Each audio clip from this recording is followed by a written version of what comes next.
innumerables cristianos sufren por seguir a Cristo.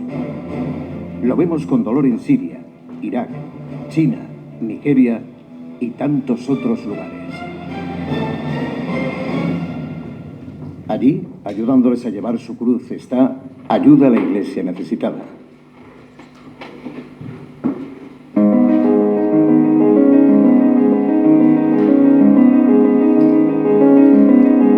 Muchos otros cristianos no son perseguidos, pero sufren la necesidad. Hay comunidades sin recursos ni materiales ni pastorales. Faltan sacerdotes, necesitan iglesias.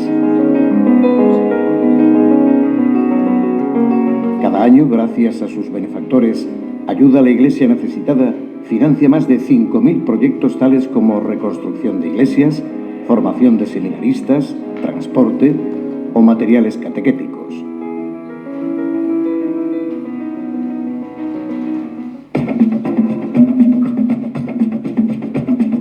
El objetivo primordial es la evangelización por todos los medios. Ayuda a la Iglesia Necesitada ha distribuido millones de catecismos y Biblias. La fe en el papel y en las ondas.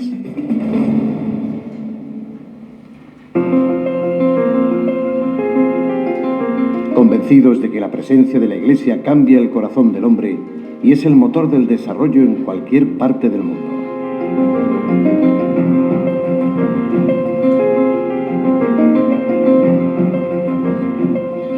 Ayuda a la Iglesia Necesitada quiere informar de la necesidad de nuestros hermanos en la fe, sostenerles en la oración y ayudarles en lo material. ¿Te sumas a esta historia?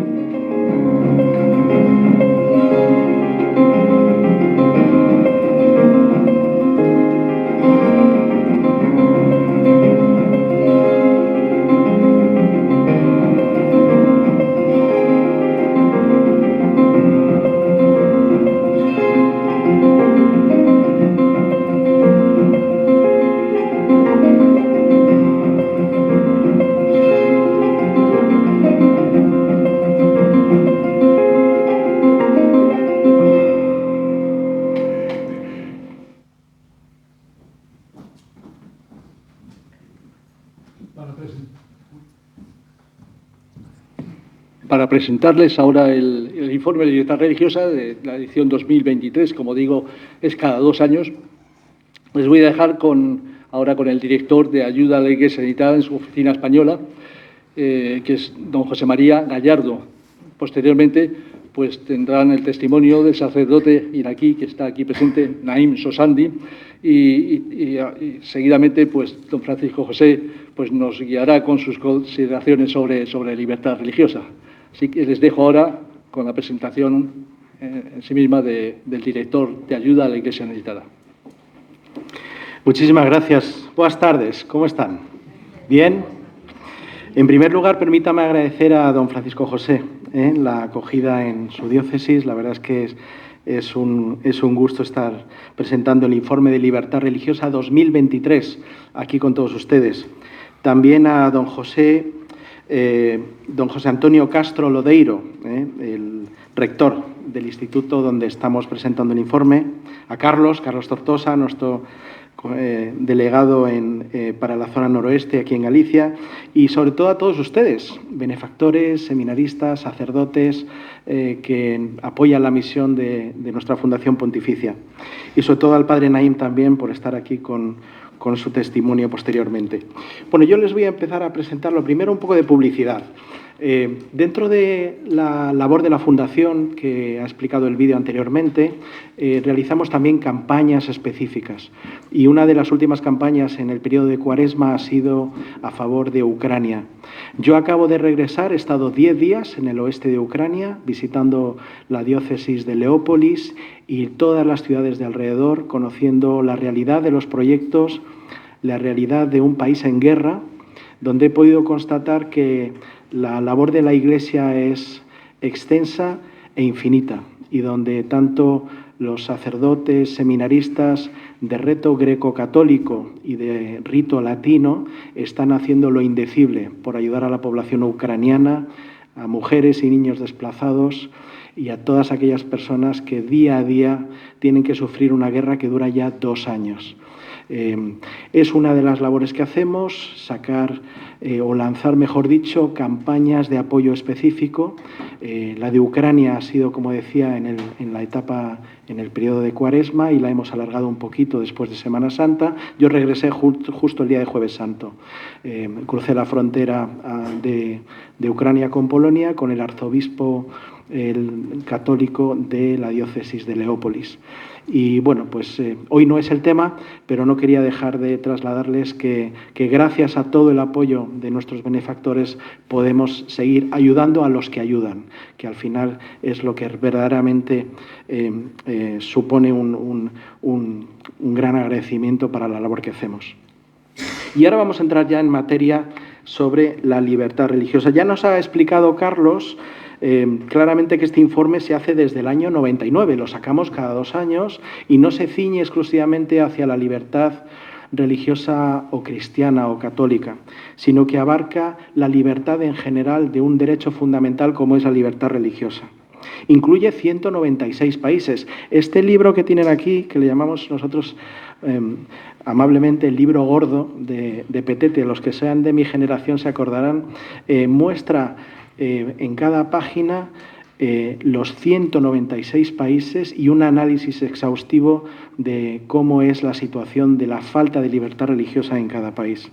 La libertad religiosa es un bien preciado que todos tenemos y los que vivimos aquí en España quizás no lo apreciemos tanto, pero creemos que creer es un derecho y no un privilegio. Pero en muchos países, como les voy a mostrar a continuación, creer se ha convertido en un privilegio. Ya decía Carlos, que el artículo 18 de la Declaración de Derechos Humanos, que por cierto acaba de cumplir 75 años a finales del año pasado, muestra claramente cómo la libertad religiosa es un derecho, pero con 3 dimensiones. La dimensión de pensamiento, conciencia y religión. Repito, es un derecho donde tiene 3 dimensiones. La dimensión de pensamiento, conciencia y religión. Y es un derecho que a veces no es posible garantizarlo en todo el mundo, y vamos a ver el porqué.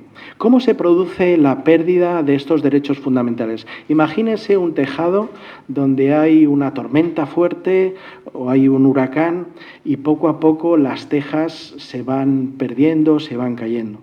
Bueno, pues aunque la pérdida de derechos fundamentales se puede producir de forma súbita, ejemplos, por ejemplo, lo tenemos en un conflicto. No sé si recuerdan la crisis de Sudán, Darfur, donde de repente hubo una gran guerra y un ataque fundamentalista en esa región.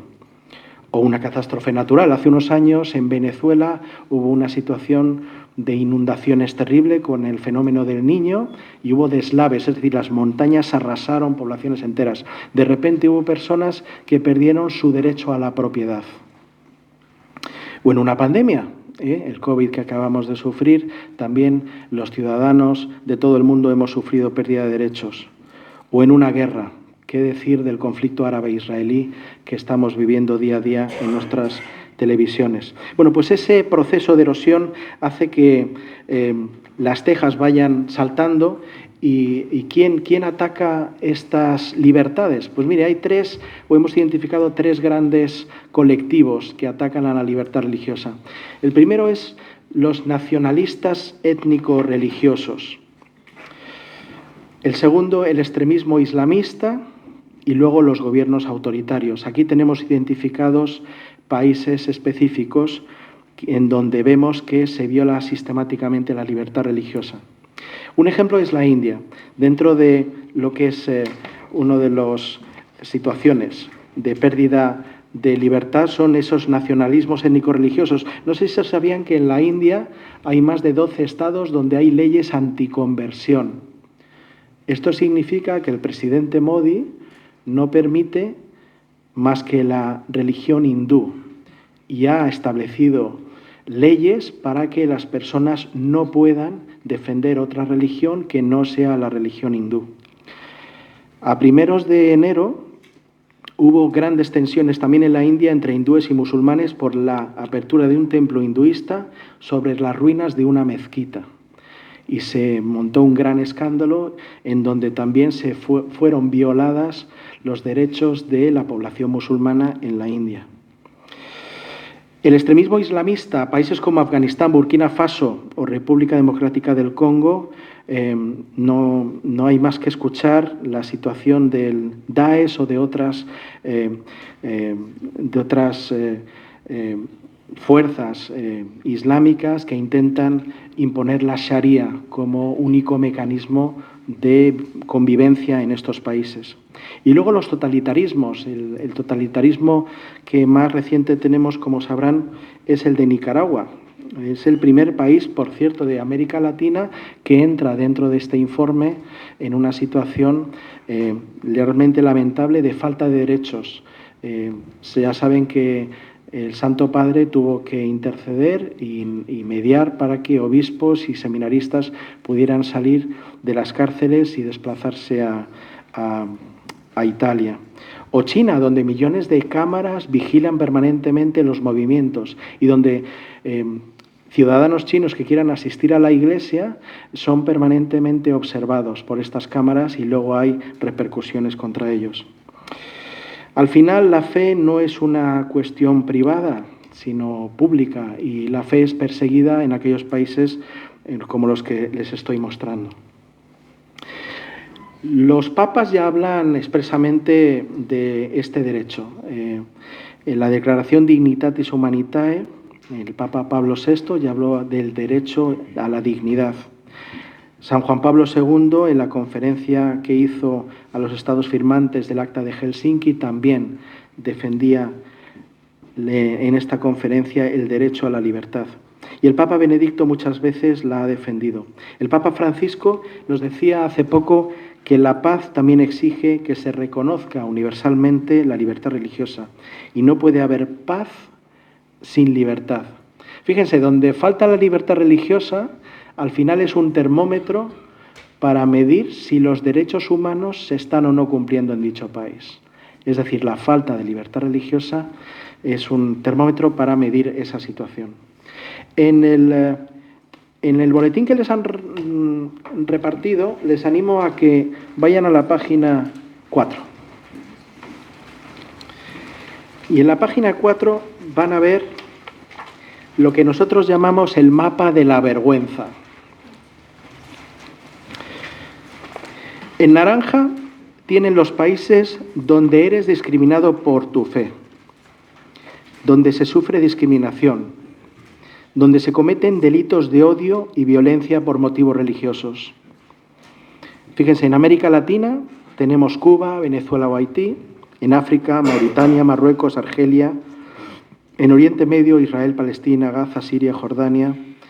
Luego en la parte de Asia tenemos Turquía, Azerbaiyán, en Asia, Nepal, Tailandia, Laos o Vietnam. Países, insisto, en color naranja, donde se sufre discriminación por la fe. Y en rojo tenemos los países de persecución. Y donde se persigue, además, la persecución lleva en muchas ocasiones a la muerte de aquellas personas que intentan defender su fe. Donde se sufre esta persecución, donde se provocan delitos de odio y violencia por motivos religiosos. En América Latina les decía antes que es Nicaragua el primer país que hemos señalado en este último informe como un país donde se sufre una gran persecución por la fe. En África ya tenemos países conocidos: Mali, Burkina Faso, Nigeria, Libia, República Democrática del Congo, Somalia, Eritrea.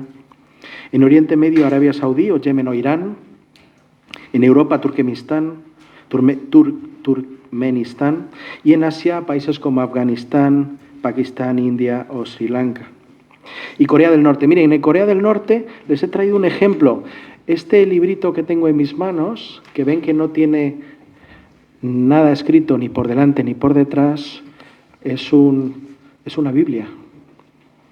Estas Biblias se han estado repartiendo en una bolsita de plástico, que tengo aquí también, desde el aire, porque hay muchos cristianos en Corea del Norte que quieren seguir defendiendo su fe.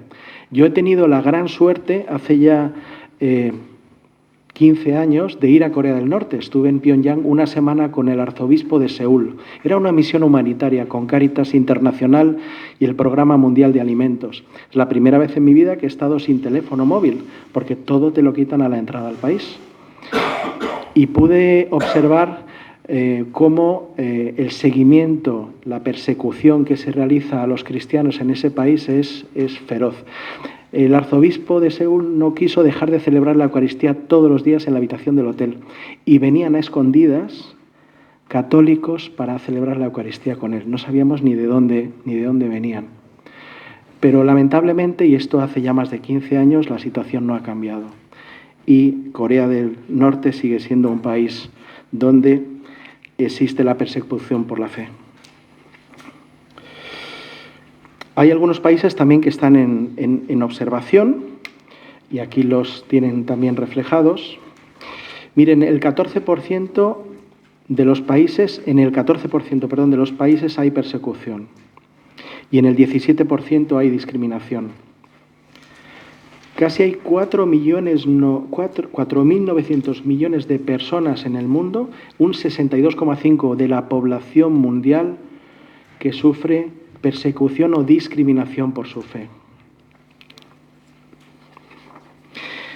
La población mundial de cristianos es de 2.600 millones, para que puedan también comparar.